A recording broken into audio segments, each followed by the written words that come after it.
Di chapter kali ini, kita diperlihatkan sosok MC kita yang berdiri sambil memegang sebuah buku. Seorang wanita di dekatnya menawarkannya untuk duduk di samping. Sekilas wajah MC kita tampak murung. Dalam hatinya ia teringat pada seseorang dari masa lalu, seorang wanita yang pernah dekat dengannya, dalam suasana yang mirip seperti ini. Ia bergumam pelan dalam hati, yang lalu, biarlah berlalu. Dengan tekad bulat, ia pun duduk di sebelah wanita itu. Gerak-geriknya tampak tegang. Ia menjaga jarak, seakan ingin tetap aman dari segala prasangka. Suasana canggung itu akhirnya dipecah sang wanita. Dengan suara lembut ia berkata, "Kamu pulang larut lagi hari ini." MC kita menoleh dan menjawab pelan, "Iya, aku kerja paruh waktu di sebuah kafe. Kadang bos menyuruhku pulang lebih awal, tapi tak jarang aku juga harus pulang larut malam." Wanita itu mengangguk sambil menyentuh dagunya, lalu berkata, "Jadi kamu memang bekerja paruh waktu ya? Berarti kamu masih mahasiswa." Sedikit malu, MC kita tersenyum dan menjawab, "Iya, ini tahun keempatku di universitas." Wanita itu menatapnya dengan mata yang dalam.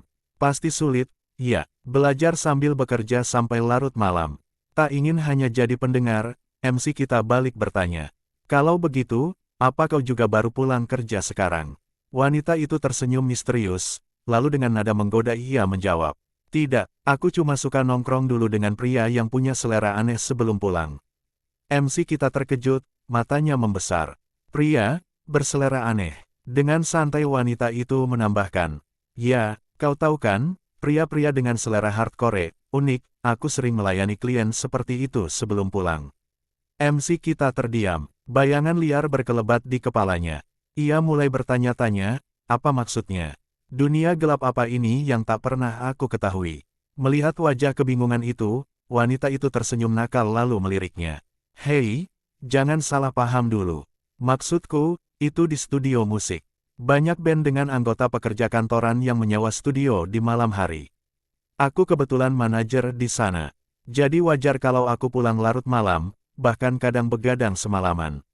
MC kita menghela napas lega. Dengan canggung ia menjawab, Oh, jadi studio musik maksudmu." Wanita itu terkekeh, lalu menggodanya lagi. "Jangan bilang, kamu sempat memikirkan hal aneh tentangku tadi." Terkejut, MC kita buru-buru menyangkal. Tidak, tentu saja tidak." Tapi wajahnya memerah, dan dalam hati ia bergumam, "Gadis ini benar-benar mempermainkanku." Tak lama kemudian, wanita itu bertanya, "Tapi aku penasaran, kamu tahu Long Afternoon dari mana? Bukankah kamu sibuk dengan kuliah dan kerja?" MC kita menunduk, lalu menjawab dengan jujur, "Aku sendiri tidak tahu. Sepertinya hanya kebetulan. Saat aku sakit dan sendirian di kamar, suasana begitu sepi. Aku putar musik, mencari-cari lagu, lalu aku menemukan Long Afternoon. Awalnya hanya karena melodinya enak, tapi semakin sering ku dengar, aku jatuh cinta pada lagunya. Liriknya seperti melepaskan semua beban di hati." Ia lalu balik bertanya, "Kalau kamu sendiri, apa lagu favoritmu dari Long Afternoon?" Wanita itu menoleh, matanya berkilat, lalu menjawab dengan sedikit ragu, "Aku juga suka, Dance Planet." MC kita langsung menimpali dengan semangat. "Aku setuju, apalagi bagian ritme dan chorusnya. Long Afternoon memang luar biasa dalam memainkan instrumen musik." Pipi wanita itu memerah. Ia tersenyum malu dan berujar, "Iya, benar juga." Tak lama kemudian terdengar pengumuman kereta yang segera tiba. Mereka bersiap berdiri. Sebelum naik, wanita itu menatap MC kita dan berkata, "Apa yang kamu katakan barusan, kalau Long Afternoon mendengarnya, pasti mereka akan senang sekali." Dengan wajah malu, MC kita terkekeh. "Haha, benarkah?" Hati mereka bergejolak. Keduanya sebenarnya ingin berbicara lebih lama, hingga akhirnya, dengan memberanikan diri, MC kita memperkenalkan dirinya. "Namaku Leon. Bolehkah aku tahu namamu juga?" Wanita itu sempat terdiam sejenak sebelum menjawab, "Shin Hae-in. Dan karena sekarang kamu sudah tahu namaku, pastikan kau menyapaku kalau kita bertemu lagi. Kalau tidak, aku akan mengabaikanmu seumur hidup." Wajah Leon memerah, namun senyum bahagia tak bisa ia sembunyikan. "Baiklah, kalau begitu, sampai jumpa lagi." Malam pun berganti. Di apartemennya, Hae-in duduk di kasurnya setelah membersihkan diri. Ia bergumam pelan, "Jadi namanya Leon ya, pria itu. Ingatan Haein kembali ke saat pertama kali ia melihatnya.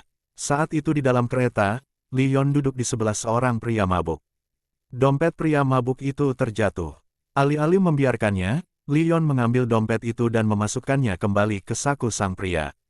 Haein mengingat dengan jelas gumamnya saat itu. Padahal dia bisa saja menaruh dompet itu di dekatnya, tapi kenapa harus repot-repot memasukkannya kembali? Kalau orang lain melihat, bisa saja dia dianggap pencopet. Haein lalu membaringkan tubuhnya. Orang baik seperti dia, tidak pernah berpikir panjang untuk melakukan kebaikan. Wajahnya merona, dan ternyata dia juga menyukai Long Afternoon, bahkan sangat fanatik. Ia menenggelamkan wajah ke bantal, lalu berbisik. Tapi, kalau dia tahu aku sebenarnya adalah Long Afternoon, apa dia masih akan tetap menyukai musikku?